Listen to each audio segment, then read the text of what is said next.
said you were pretty surprised to see that everybody knew the songs, and you know, it is your second time here, but were you taken aback by that? Well, the first time, a couple of guys handed out little pamphlets that gave all the lyrics to the all the chants, phonetically, what people said. So by the time we left the last time, they knew the main chants. You know, the main chants. This time, they knew lyrics to songs, not just the punchlines and the chants. I was watching people mouths as they were, and I stick the mic down to them to see if they actually saying the words, and they knew words when I didn't. So yeah, I was surprised. It was a big change just from the last time we were here, you know, a few months ago. So it was a great enthusiasm was there before. This time it's like you don't need no prompting or nothing. It's like we dare you to punk.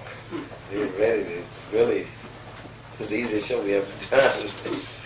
In spite of the fact that the band is pretty much the same as your last tour of Japan, you're using the name P-Funk this time around. Is that due to the fact that it's more of a permanent unit? No, it's just you know, we got a P-Funk All-Stars live album coming out, and we promote that particular name right now. We're working on the Funkadelic. The album for Funkadelic is not released yet. It's been a while, and the album for Parliament we're just getting started. Island Records. So P-Funk All-Stars was the last one that had records along with myself. Plus the live album is coming out, and so it just makes it easier to use P-Funk All-Stars. It's basically the Parliament Funkadelic. But the last thing people have heard about was P-Funk All-Stars. So we'll be anybody. We'll be Brides of Funkenstein if we have to. You know, all of us the same family, Bootsy, Brides, Parliament. So whoever got something going, that's who we'll be. If the Brides is hot, we're back to Brides. You know, I'm a little bit confused here over the actual credits, but you're using the name P-Funk this time around, or is it Funkadelic Parliament? P-Funk, yeah, P-Funk All-Stars. Right, P-Funk All-Stars. Which is basically the same people. Yeah. Okay, but we're using P-Funk All-Stars because that's the way we traveled last, and we have an album coming out as that name. It's still Parliament Funkadelic, but just for business purposes, P-Funk All-Stars worked better this time. One reason you was concerned about the names there is because you know, I have such good memories of Parliament. The name Parliament conjures a lot of good. Well, we still do the same songs and everything. Yeah, but he was wondering though, you haven't been. Is it a matter of your not having been able to release an album under that name? What exactly is holding up the release of Parliament? Oh, we've just actually we've just made a deal with Parliament. We didn't have a deal for the last 7-8 years. We just made a deal with Island Records to do a Parliament record, which is just about finished now. We recorded one for Funkadelic 3 years ago at MCA. They just haven't released it yet. Is that right? Yes, they've been holding the record for 3 years. So that's why that one is not out. So it's like George Clinton is the only one that's been active, and P-Funk All-Stars was the last one before that. So Parliament is still around. It's just that we just got a deal for it. Why was it put on the back burner for 7 or 8 years? Was it a lack of interest, or was that? Well, at the time, during the early '80s, we were doing the all of lawsuits and things, trying to straighten Funkadelic out, and all of the different probably management and stuff.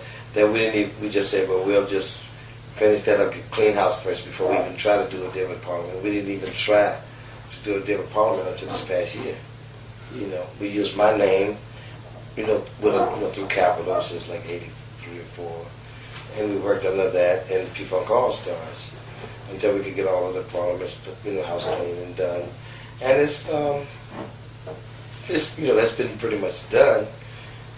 But so we hadn't tried to do a deal with Parliament at all. Of course, we had to get all these CDs that's out here now. Everything just been re-released. We have to get all that straightened. But we finally come to a deal with Island. And so you'll hear Parliament in a few months.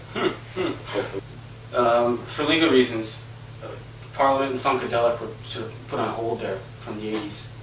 And then you more or less concentrated on a solo career. It was just George Clinton. Right, till we got all of that legal stuff out of the way, right. And the question is, you didn't perform live though during the 80s. What was the... Yes. Yeah, we, George Flynn and P-Funk All-Stars did. 83 and 4 when Atomic Dog was out. Oh, Atomic. We did a tour then, we did a tour, and so it's 83, 84. We toured those 2 years. And a little bit 85, but from 85 on we didn't tour. We did maybe one show in 86 in Germany, and we didn't do any more.少ないです。 You stopped touring from about 85. And why did you get off the road? Oh, well, again, it was like getting the legal stuff together. Matter of fact, it was trying to actually get, my deal had, rolling and stuff, and I did file bankruptcy and all of that during like 80s, 85. So it was mainly, not having any records out. Mainly really doing any touring. And we waited for the time to get right. The rappers start doing, their thing and start sampling the funk. That started helping us even without having a record out. They made it so popular again that this past year we said, what the hell? Let's just go ahead out. De La Soul did Knee Deep. Knee Deep, that's right. And, MC Hammer, a couple of records was nominated for Grammys and stuff. Humpty Dance and all that. So after a while it was just popular even without a record. And it's good to do these small places because, we get a chance to get the vibe on the new young kids and we see how young they're going for it. And, with all the sampling going on, it's just like we got a hit record out there. So that's the main reason we didn't, do anything because we couldn't do it the way we wanted to. And so I just rested and see what was happening. Gave it a break. Yeah, so Silence, I think that in the 80s you had lost some of your original motivation there. That having nothing to do with, say, the legal proceedings that were happening. No, never. Because all the while we was recording, all during the 80s, we still were recording, but it was just about, we didn't have that same, priority thing with the different record companies that we were working with. So we understand the concept of playing obsolescence. It was time for us to go sit down a while. And if we could figure out a way to get back in the game, we would. Which, like I said, the rappers helped us do that. But as far as like losing interest, nah. Matter of fact, I'm kind of catty when it comes to that. I'm like, okay, you wait, y'all just wait. We'll be ready because we know we'd get another shot even if it wasn't nothing but nostalgia. We knew we'd get that. And we had planned to be so ready that we'd blow their heads off.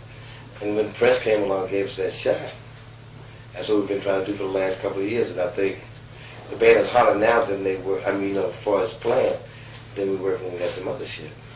So we've been actually like, just waiting. We didn't do no rehearsing and stuff, but we did a lot of, studio. And as long as the dream was alive that, we'll show you, which is our motivation most of the time. So we was waiting. What was the main thing holding you back then? I don't quite follow you.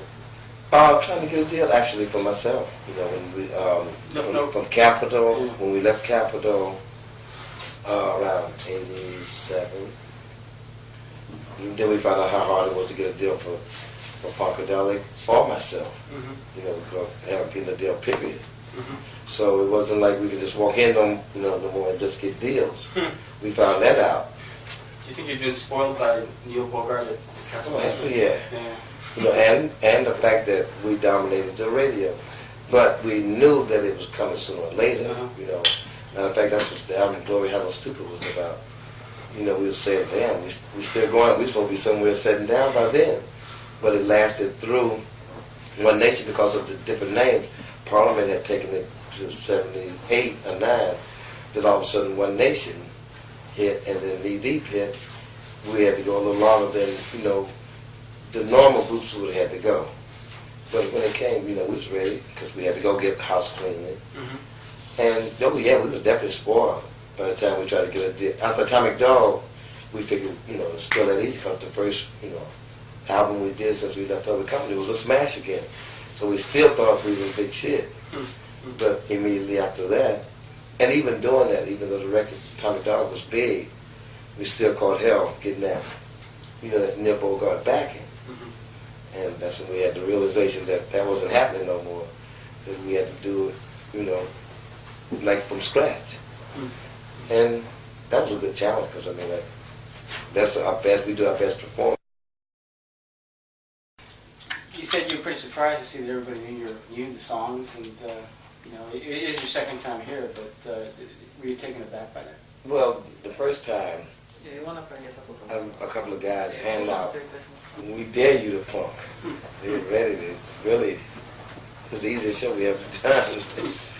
前回はなんか in spite of the fact that the band is pretty much the same as your last tour of Japan, you're using the name P-Funk this time around. They knew lyrics to songs, not just the punchlines and the chants. I was watching people mouths as they would. And I stick the mic down to them to see if they actually saying the words. And they knew words when I didn't. So yeah, I was surprised with pamphlets that gave all the lyrics to all the chants phonetically what people said. So by the time we left the last time, they knew the main chants. The main chants. This time, there was a big change just from the last time we were here, a few months ago. There was a great enthusiasm was there before. But this time it's like you don't need no prompting or nothing. It's like